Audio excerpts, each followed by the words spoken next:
Hello, and thank you for tuning into this video. My name is Jaleesa, and I'm the Cash Flow Apprentice. I'm also the founder of Equip 3000 LLC here in Atlanta, Georgia, and we work with homeowners, entrepreneurs, and investors alike in creating cash flow solutions for real estate challenges. So whether you need a licensed professional to help you buy or sell a property, you're seeking investment properties for profit, or you're looking for ways to making real estate work for you, Equip 3000 can equip you with the resources you need to get started. So let's go ahead and jump into today's video. And I also want to welcome you back to the 31 Days of Real Estate video series with yours truly. Today we're covering how you can be able to qualify or pre-qualify for a mortgage, okay? Now, I'm a former mortgage underwriter, so I know exactly what banks are looking for to qualify you for a mortgage loan. Now, ultimately, as a borrower or someone who's looking to buy a home with traditional financing like a mortgage, you want to be able to position yourself in the best way possible so you can get approved.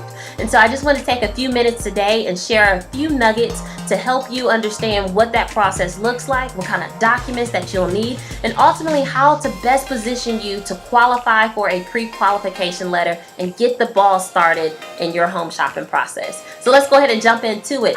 Number one is credit. Okay, they're looking for decent credit scores. Now you're probably thinking, what's considered decent? Well, back in the day, you needed a strong 720. Okay, and that went down to 680, and that went down to 620. Okay, I've actually started seeing a lot more products, or loan products rather, come on the market that were advertising 580. I even saw one for 550. So what I'm saying is to do your research online and also connect with a professional mortgage lender. Okay, they know their products inside and out and what could best suit you and your particular needs and situation. Cool. Number two is proof of income. And so they want to make sure that you're in a position to actually repay the mortgage once you get the loan. Okay, what they're looking for, they're looking at pay stubs. They're going to request your last two or the last 30 days of pay stubs that you have available. Okay. They also are going to be looking at, if you're self-employed, your profit and loss statement. Okay, they want to understand what kind of income you're bringing in, what kind of expenses you have, and ultimately what's left over. They're going to be looking at that for a couple years out. So making sure you have all those resources together and in place is going to be key for you. They also may request your bank statements, right? As a mortgage underwriter, we actually went through the bank statements and verified those deposits were making it. Every time you said that you were getting paid, we saw it drop into your bank account, okay? Now, let's move on to number three, proof of assets. Proof of assets is going to help them understand exactly how strong your net worth is, right? So they're going to be looking at your bank statements because they want to make sure you have the ability to make the down payment required. So if you have this money on hand or if you're receiving it as a gift, they're going to need a letter for that as well. But they're going to want to make sure that you have this money in place already and you're ready to go through the process. Especially because there may be things that pop up, like you're going to need an appraisal. That's going to be additional money coming out of pocket.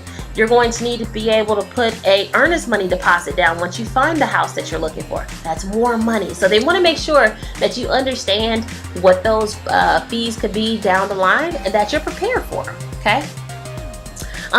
Your other assets that may be of interest for you may be retirement statement. So you want to get a statement from your 401k or your retirement vehicle custodian, so you can make sure and verify that you have the money in place.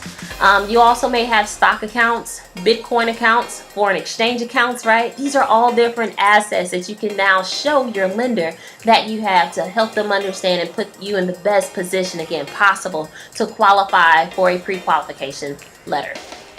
Number four is identification verification.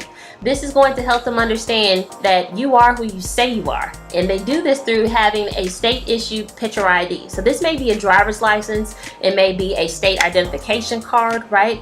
And so they're looking at this information along with your social security number, because all of this information comes into play once they go to pull your credit score, once they go to pull your tax returns if need be down the line.